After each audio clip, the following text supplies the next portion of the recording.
Grand Matin Sud Radio, 7h-9h, Patrick Roger. Il est 7h41, on file aux États-Unis avec Denis Jacquet, qui est entrepreneur français qui vit là-bas, et auteur de « Pourquoi votre prochain patron sera chinois ». Un peu de provocation. Bonjour Denis Jacquet. Bonjour Patrick. J'aimerais en fait vous entendre sur quand même ces 8 jours, cette séquence assez dingue autour de Donald Trump. Le Congrès, il y a eu, on se souvient d'abord cette première réunion avec dans le bureau ovale avec Zelensky et Vance, mais surtout ce discours hier avant-hier devant le Congrès et comment on réagit, notamment dans les milieux économiques que vous connaissez en fait très très bien. Allô ? Oui, Denis Jacquet, oui, on vous entend. Ah, on vous entend. pardon, je croyais que je vous avais perdu. Non, je disais, comment réagit-on en fait dans l'ensemble des milieux économiques sur cette séquence assez folle et puis même les premiers mois de Donald Trump ?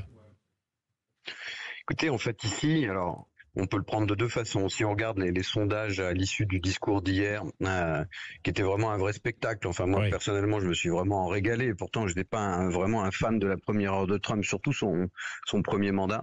Là, c'était juste exceptionnel. C'est-à-dire que quand on écoute Trump pendant plus de 2 heures au Congrès, on se régale. On écoute Macron, on se désespère. Donc, je veux dire, on voit qu'on est déjà dans deux planètes complètement différentes. Et les sondages de sortie d'émission hier, j'ai regardé à peu près les 5-6 chaînes majeures ici à droite comme à gauche, on est à plus de 74% d'approbation à la sortie du speech. Donc je veux dire, à un moment donné, quand vous avez un chef, qu'on l'approuve ou qu'on le désapprouve, le pays se range derrière, pense qu'il y a une dynamique et est parti. Donc aujourd'hui, tout le monde est excessivement optimiste. Alors évidemment, les petits ballottements sur les droits de douane, qu'est-ce que ça va produire. Donc la bourse est dans le rouge une journée, elle est dans le vert le lendemain comme aujourd'hui. Et puis les 2 jours d'avant, c'était une catastrophe.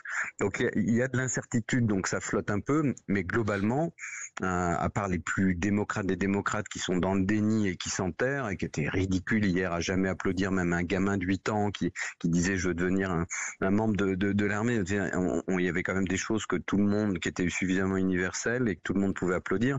Ça a été assez dramatique. Donc on a un parti démocrate qui est complètement démobilisé.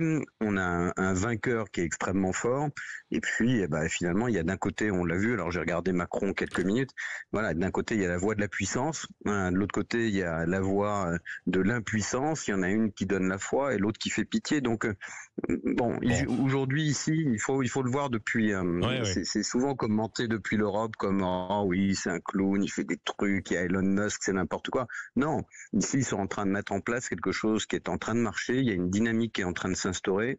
Tout le monde pense qu'en fait l'État quelque part va arrêter de voler les contribuables pour redonner de l'argent à ceux que vous et à moi, c'est-à-dire au peuple, et tout le monde y croit fermement. Tout le monde se range derrière cet état d'esprit et se dit on va pas continuer à donner de l'argent à l'Ukraine, on va le donner aux Américains. Donc on est vraiment dans une autre planète. Oui, mais Denis Jacquet, pourtant, il y a des choses que la bourse, l'économie et les investisseurs n'aiment pas, c'est l'incertitude. Et il y a quand même des choses, il y a chez Donald Trump un côté imprévisible sur sa politique quand même commerciale. Malgré ça, les entrepreneurs, les banquiers sont quand même rassurés ?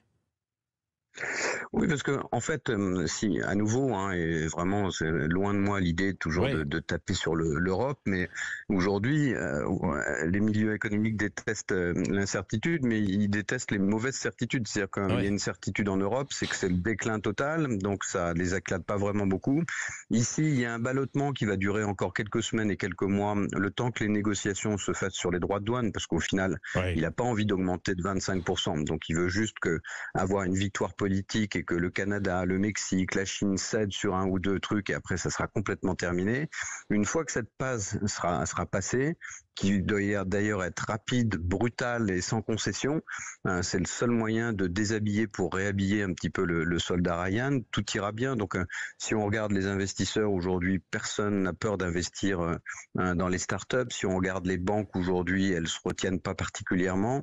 Et je citerai Jamie Dimon, qui est le patron de la banque la plus puissante au monde, qui est JP Morgan ici, qui dit bon, je n'aime pas Trump, j'ai pas voté pour lui, mais on gagnera jamais autant d'argent qu'avec avec lui. Donc tous les milieux, y compris démocrates comme lui, disent on sait que pendant ces 4 années-là, l'économie va foncer à fond. Donc le seul problème, c'est réussir à conjurer l'inflation, parce que c'est vraiment un fléau au quotidien. Enfin, on disait aujourd'hui que très cher, dans le magasin, très élevé, bien sûr. Voilà, dans le magasin. Alors, je sais pas combien elles sont à Paris parce que je suis pas venu depuis 2 mois, mais une orange est à l'unité. Une orange est à 1,39 $. Je sais pas si vous vous rendez compte. Bien sûr. Non, mais c'est le prix d'un filet d'orange à Paris. Donc ça, il va falloir qu'ils règlent ça, parce que c'est à la fois un problème politique majeur pour ceux qui l'ont élu, et puis c'est un problème de réalité économique qui peut complètement voiler la roue ou la dégonfler. Et s'il arrive à résoudre ça, les États-Unis sont partis pour avoir une puissance écrasante, et il va léguer ça au prochain président. Je veux dire, ce qu'il est en train de construire là, s'il le réussit, c'est une Amérique victorieuse pour au moins les 20 ou 30 prochaines années.